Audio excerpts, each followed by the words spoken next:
There wasn't a bad player on either bench. I mean, everybody played well. What can you say? I would have to think that Jersey's kind of surprised to see us still around. Scrambled eggs to go with it. I'll tell you, it was worth losing sleep over, partner. Lots of sleep, Harold and Rich. A double shutout for dominating Dominic, and the Devils and Sabres are down to winner-take-all tomorrow night in Jersey. The Sabres didn't have much time to savor the win. They crawled out of bed today, headed for New Jersey on their team charter this afternoon. They will take a morning skate tomorrow and then play the Devils in Game 7. Chuck Howard has more on a night and a morning to remember. It all began at the Odd around 7:35 p.m. with the opening face-off. 7:43 p.m., Devils goalie Martin Brodeur, one of his many brilliant saves, stoning Yuri Hemelev. No score after one period. To the second period, the beer stands were still open and getting plenty of use. 9:08 p.m., it appears Ken Sutton scores, but the goal was nullified as Jason Dahl was penalized for goaltender interference. No score after two periods.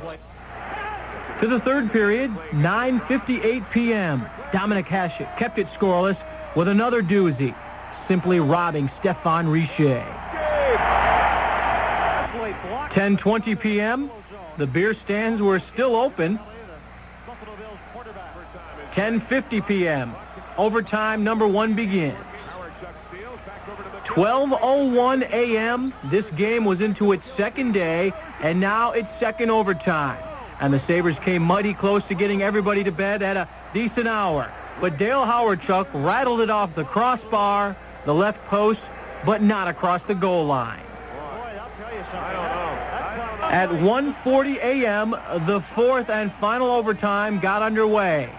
Then at 1:51 on my watch, and with 5:43 gone on the game clock, Dave, the General Hannon, put himself into Buffalo hockey history.